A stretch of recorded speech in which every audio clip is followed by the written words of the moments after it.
ওই মাম্মি কিলার। কি? মাম্মি কিলার, এখানে পুরো 1 লাখ টাকা আছে। তোকে একটা কাজ করতে হবে, মৌলানা সাহেবকে খুন করে ফেলতে হবে।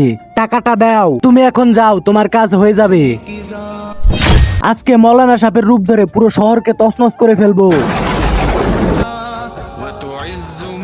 ওই যে মৌলানা সাহেব দিকেই আসতেছে, যাই খুন করে ফেলি। মাম্মি কিলার, তুই এখানে? হ্যাঁ মৌলানা, আমি। আর এখন তোকে খুন করে ফেলবো। হা হা হা হা হা। কিরে মৌলানা, অনেক জ্ঞান দিতি না, এখন জ্ঞান দিবি কাকে? ওই মাম্মি কিলার তুই? আর ওটা আমার মতো দেখতে কে? আরে মৌলানা সাহেব, আপনি ওখানে দাঁড়িয়ে আছেন, তাহলে মরে পড়ে আছে এটা কে? মৌলানা সাহেব, তোর কপাল ভালো, তুই বেঁচে গেছি, কিন্তু পরের বার বাঁচতে পারবি না। এই মাম্মি কিলারটা তোকে খুন করার জন্য ঘুরতেছিল, আর তোর জায়গায় আমাকে খুন করে দেয়। টিকটক কে ভালোবাসো নাকি ইউটিউব কে বেশি? ইউটিউব প্রেমীরা সারা দাও এখনই, ভিডিওতে লাইক দিয়ে চ্যানেলকে সাবস্ক্রাইব করো। সব ইউটিউব প্রেমীরা কমেন্টে লাভ ইমোজি ভরো। মাম্মি কিলার, তুই আমাকে খুন করবি তাই না? তুই দাঁড়া ওখানে, তোকে তো আজকে